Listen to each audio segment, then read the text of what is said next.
네, 안녕하세요. 역사통일방송 신통방통 우리역사입니다. 자, 지난 시간에 이어서 고구려 당 전쟁에 대해서 이어서 말씀드리겠습니다.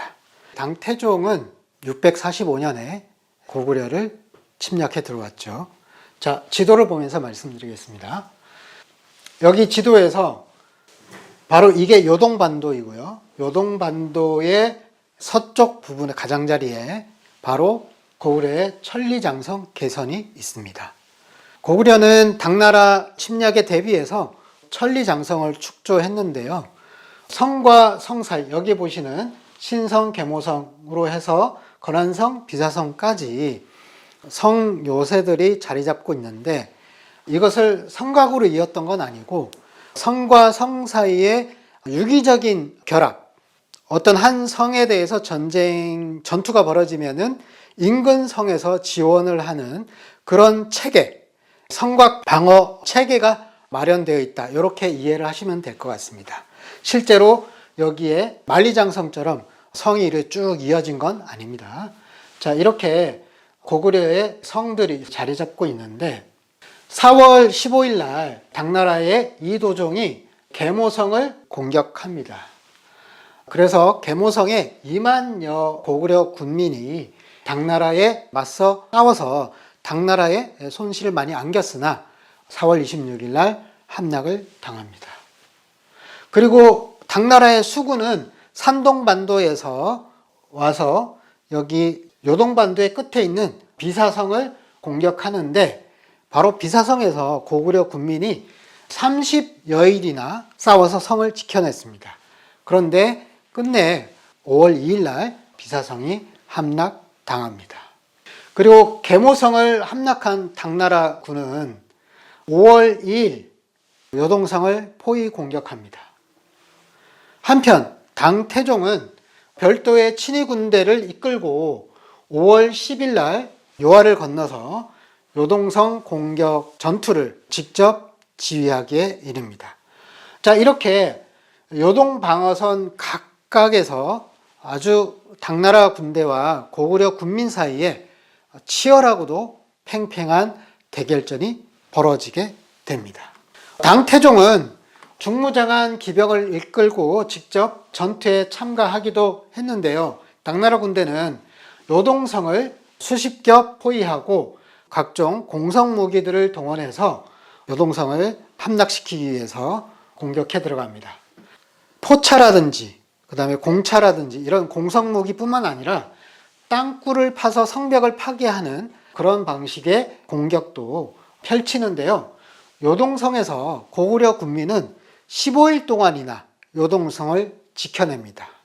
5월 17일 날 당나라 군대가 요동성의 서남쪽에 있는 강루에 불화살로 공격을 해서 불을 질러서 성 안으로 진입해 들어가는 데 성공을 하고, 요동성 내 곳곳에서 고구려 군민과 당나라 군 사이에 육박전이 치열하게 벌어지게 됩니다.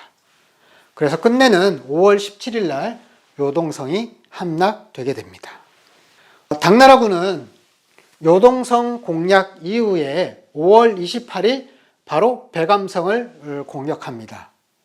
이때에 고구려군은 고구려 군 총지휘관이었던 영계소문은 오골성에 있는 고구려군 1만여 명을 바로 백암성의 전투에 지원하기 위해서 파병하게 됩니다. 그런데 고구려군 지원병들이 백암성으로 합류하기 위해서 분투했지만은 거기에 합류하는 데에는 실패하고 맙니다. 자, 이러는 와중에 백암성주 손버름이 당나라 군에 투항하는 일이 벌어지게 됩니다. 그래서 백암성은 당나라 군에 함락되게 되는 거죠.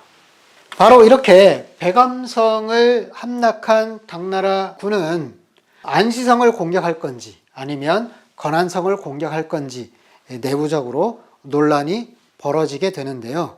끝내 바로 당나라군은 안시성을 공격하기로 결정을 했습니다. 그래서 당태종은 6월 19일 날 안시성에 도착해서 총공격을 개시하게 이르는데요. 자, 여기에 맞서서 바로 고구려의 영계소문은 고구려군 1만 6천여 명, 그리고 말가린 부대 5천여 명 도합 15만의 병력을 안시성으로 급파합니다.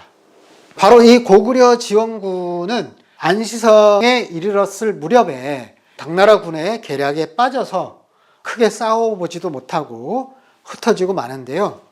이때 고구려 지원군의 대장인 고연수는 당나라군에 투항하고 맙니다. 자, 이렇게 안시성 전투를 둘러싸고 고구려군이 되게 위기 상황에 봉착하게 되는 거죠.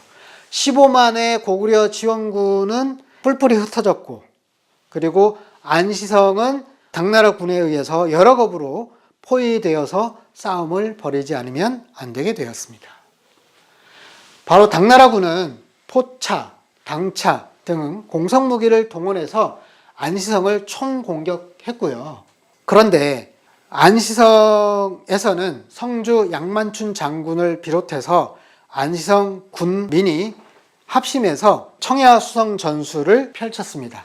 그래서 당나라 군대가 쉽게 안시성을 함락시키지는 못했습니다.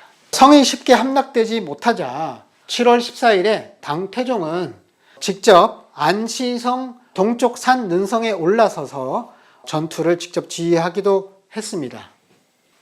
안시성에 있는 군민들은 만약에 당나라 군의 여러 공성무기로 성벽이 무너지면은 이내 곧 성벽을 여러 목책을 세워서 거기에 복구에 달라붙었고, 이렇게 당나라 군의 공격에 흐트러짐 없이 맞서서 치열하게 전투를 벌였습니다. 그뿐만 아니라 안시성 내에 있는 고구려 군민들은 수세적으로 싸우지 않았습니다. 활과 쇠뇌 등 대응 사격을 통해서 전투를 벌인 것뿐만 아니라 야간에는 습격조를 조직해서 야간 습격 전투도 벌이는 등 굉장히 공세적으로 싸움에 임했습니다. 당나라군은 결국에는 안시성 동남쪽 모서리에 흑산까지 쌓아서 공격을 하기에 이르렀습니다.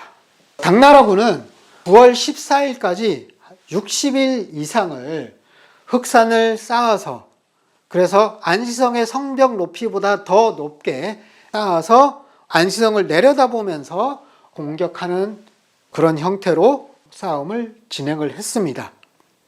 그런데 흑산이 무너지면서 바로 안시성의 성벽 일부가 파괴되게 되었는데요.